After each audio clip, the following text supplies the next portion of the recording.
Hi, నేను మీ లక్ష్మీనండి. ఈరోజు నేను పల్లి కారం పొడి చేస్తున్నాను. ఈ పల్లి కారం పొడి నా స్టైల్లో చేస్తున్నాను, చూడండి, చాలా బాగుంటుంది.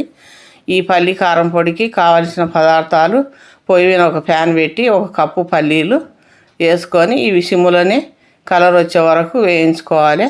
సిమ్లో మనం మంట ఎక్కువ పెట్టకుండా సిమ్లో పెడితే మనకు మంచిగా అన్నీ ఒకటే రకంగా వేగిపోతాయి. ఇలాగా వేయించుకొని ఇవి ఒక ప్లేట్లో తీసేసి మళ్ళీ అదే ప్యాన్లో 2 టేబుల్ స్పూన్ల శనగపప్పు, 2 టేబుల్ స్పూన్ల మినపప్పు వేసేసుకొని ఇలాగ ఇవి కూడా సిమ్ముల్ని కలర్ వచ్చే వరకు వేయించుకోవాలి. బాగా ఇలాగ కలర్ వచ్చిన తర్వాత ఇవి కూడా తీసేసి అదే ప్లేట్లో పోసేసుకొని మరి అదే ప్యాన్లో 2 టేబుల్ స్పూన్ల నువ్వులు ఇవి లైట్గా వేయించుకోవాలండి. అవి తొందరగా వేగిపోతాయి కదా. మళ్ళీ అదే ప్యాన్లో 1 టేబుల్ స్పూను ధనియాలు అవి కొద్దిగా వేయించి మళ్ళీ 1 టీ స్పూను జీలకర్ర వేసి ఇవి కూడా బాగా కలర్ వచ్చే వరకు వేయించుకోవాలి. ఇవి వేగిపోయిన తర్వాత అదే ప్లేట్లో పోసేసుకొని కొంచెం 1 టేబుల్ స్పూను ఆయిల్ వేసి 16-17 మిరపకాయలు చిన్నగా ఉన్నాయండి, పెద్దవి అయితే 15 వేసుకుంటే చాలు.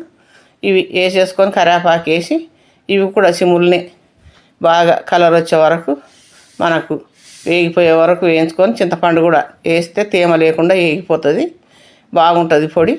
ఇవన్నీ వేసేసుకొని చల్లగా అయిన తర్వాత మిక్సీ జార్లో వేసేసి మనం దీనికి సరిపడా సాల్ట్ 2 స్పూన్లు, మీకు తక్కువ అయితే మళ్ళీ వేసుకోండి.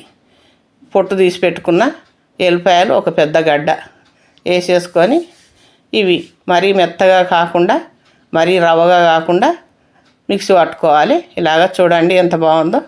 ఇలాగ పట్టుకున్న పల్లి కారం పొడి చాలా టేస్టీగా ఉంటుంది. ఈ వీడియో మీకు నచ్చితే లైక్ చేసి సబ్స్క్రైబ్ చేసుకొని షేర్ చేయండి. ప్లీజ్ మా ఛానల్ను సపోర్ట్ చేయండి. ఇది ఇడ్లీలకు, దోశలకు, వడలకు, ఉప్మాలకు, ఏ టిఫిన్లకైనా చాలా టేస్టీగా ఉంటుంది. ఇది ఫ్రై కూరలలో వేసి ఫ్రై చేసుకుంటే చాలా టేస్ట్ ఉంటుంది.